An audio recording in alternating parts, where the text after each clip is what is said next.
نحمده ونصلي على رسوله الكريم أما بعد السلام علیکم ورحمۃ اللہ وبرکاتہ۔ سورۃ البقرہ پیرا 2 ربع 4 آیت نمبر 233 کی ٹرانسلیشن سوال و جواب کی شکل میں پڑھیں گے۔ اعوذ باللہ من الشیطان الرجیم، بسم اللہ الرحمن الرحیم۔ والوالدات يرضعن أولادهن حولین کاملین۔ اللہ سبحانہ وتعالیٰ فرماتے ہیں والوالدات، اور مائیں کیا کریں؟ یرضعن، دودھ پلائیں۔ کس کو؟ اولادہن، اپنی اولاد کو۔ کتنا عرصہ؟ حولین کاملین۔ ماؤں کو کس بات کا حکم دیا جا رہا ہے؟ ماؤں کے اوپر یہ بات فرض کی جا رہی ہے، واجب کی جا رہی ہے کہ وہ اپنے بچوں کو دودھ پلائیں۔ کب تک؟ 2 سال مکمل۔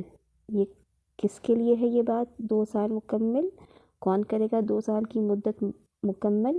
لمن اراد ان یتم الرضاعہ، لمن اس کے لیے، لمن اس کے لیے جو ارادہ کرے، ان یتم کہ وہ پورا کرے، الرضاعہ رضاعت کی مدت، جو چاہتا ہے دودھ پلانے کی مدت کو، ٹائم پیریڈ کو مکمل کرے، اس نے کیا کرنا ہے؟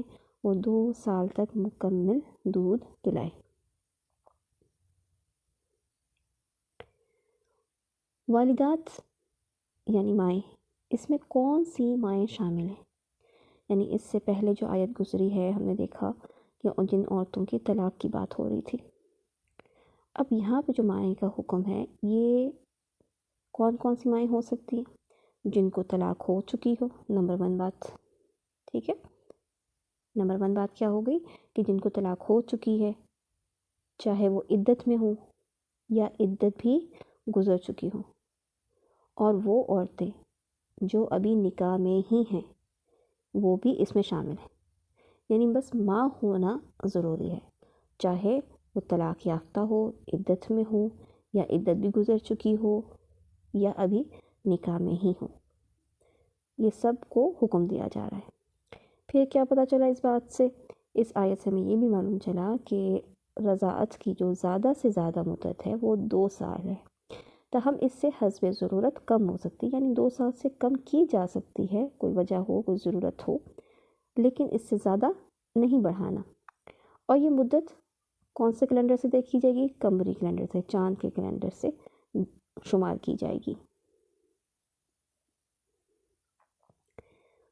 بچہ کس کا ہے؟ بچے کا باپ اس کا ذمہ دار ہے۔ وَعَلَى الْمَوْلُودِ لَهُ، وَعَلَى الْمَوْلُودِ، اور اوپر مولودی اس والد کے، بچہ لہو ہے جس کا، یعنی بچے کا جو باپ ہے اس پر ہے کیا ذمہ داری؟ کس چیز کی ذمہ داری؟ رزقہن و کسوتہن بالمعروف۔ کس کا کھانا، کس کا کپڑا؟ عورتوں کا، یعنی جو ماں ہے اس کا رزق یعنی اس کی خوراک اور اس کا کپڑا۔ رزقہن خوراک ہے ان عورتوں کی، و کسوتہن اور لباس ہے ان عورتوں کا۔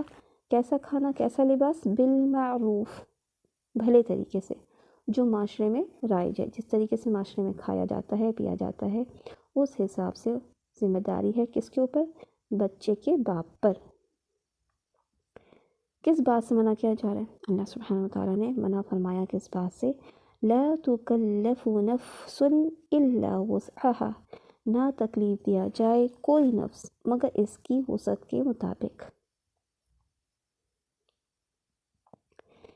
یعنی منکوحہ عورت، یعنی منکوحہ سے کیا مطلب؟ وہ عورت جو ابھی اپنے شوہر کے نکاح میں ہے، اور وہ عورت جو مطلقہ ہو لیکن عدت میں ہو، طلاق ہو چکی ہو لیکن ابھی عدت گزری نہیں ہو، تو ایسی 2 عورتیں تو ویسے ہی کیا ہوتی ہیں؟ شوہر کی ذمہ داری میں ہوتی ہیں۔ اس کے کھانے اور کپڑے کی ذمہ داری تو پہلے ہی بچے کے باپ پر ہوتی ہے، اور اگر عدت گزر جائے تو اس آیت کی روح سے باپ ہی اس مطلقہ عورت کے اخراجات کا ذمہ دار ہوگا۔ کیوں؟ کیونکہ وہ اس کے بچے کو دودھ پلا رہی ہے، یعنی بچہ کس کا ہے؟ باپ کی طرف نسبت کی گئی ہے، تو بچے کو ماں دودھ پلا رہی ہے تو ماں کا خرچہ باپ اٹھائے گا، یعنی والد سے اس کی حیثیت سے زیادہ کھانے اور کپڑے کے اخراجات کا مطالبہ نہ کیا جائے۔ یعنی لا تکلف نفس الا وسعها کا کیا مطلب ہے کہ عورت پھر یعنی ماں جو ہے وہ باپ سے زیادہ اخراجات کا مطالبہ نہ کرے، اس کی حیثیت کے مطابق مطالبہ کرے، چاہے یہ مطالبہ عورت کرے یا پھر اس کے ورثاء کریں۔ پھر اس کو ایکسپلین بھی کیا اللہ سبحانہ و تعالیٰ نے کہ کیا مطلب ہے کسی نفس کو اس کی طاقت سے زیادہ اس کو آزمایا نہ جائے یا اس پہ بوجھ نہ ڈالا جائے۔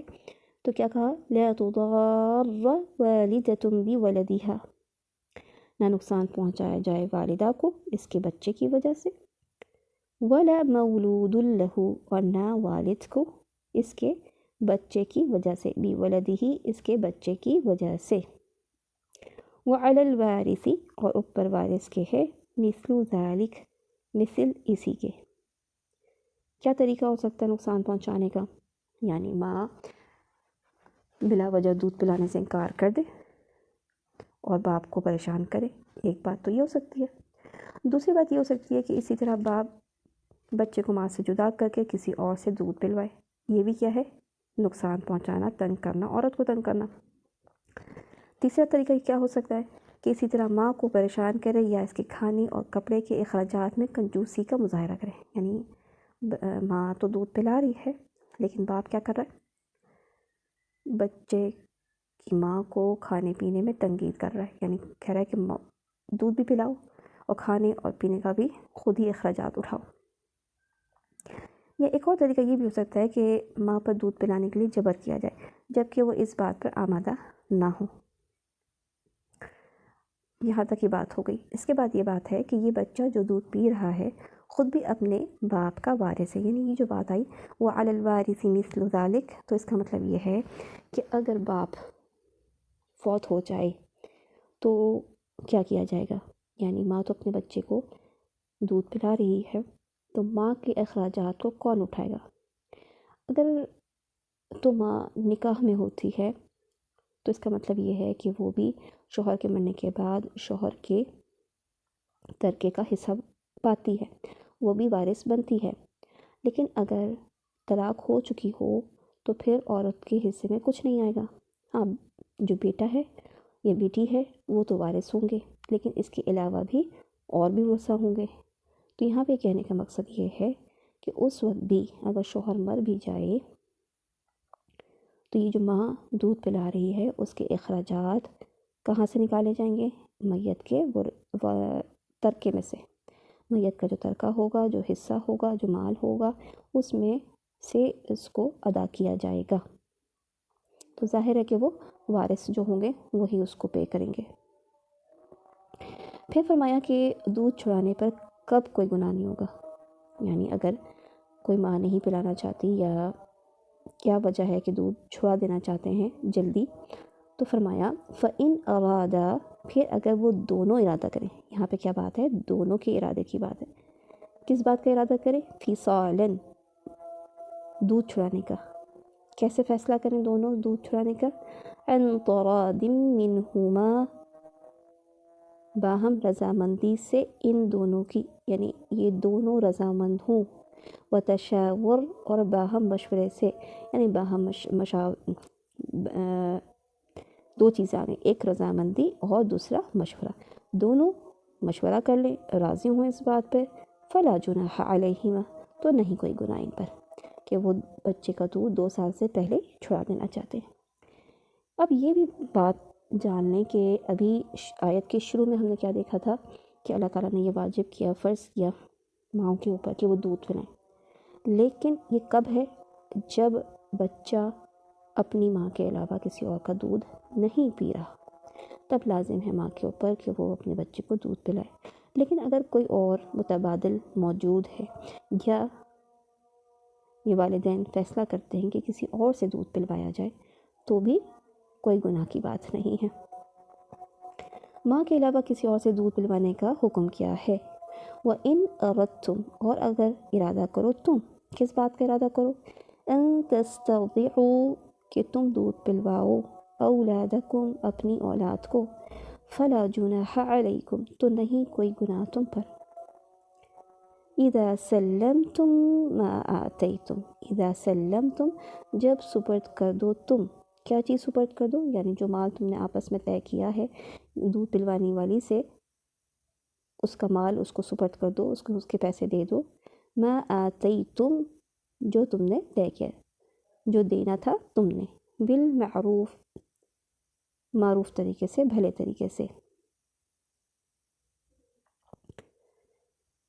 کیا معنی ہوا اس بات کا کہ اور اگر تم اپنی اولاد کو دودھ پلوانا چاہو، یعنی اگر تم ضرر پہنچائے بغیر، کوئی نقصان پہنچائے بغیر بچوں کی ماؤں کی بجائے دوسری عورتوں سے دودھ پلوانا چاہو تو اس پر تم پر کوئی گناہ نہیں، بشرط یہ کہ تم دونوں پلانے والیوں کو دستور کے مطابق ان کا حق دو جو تم نے دینا طے کیا تھا، یعنی اگر دودھ پلانے والی دیگر عورتوں کو معروف طریقے سے ان کی اجرت عطا کر دو تو تم پر کوئی گناہ نہیں۔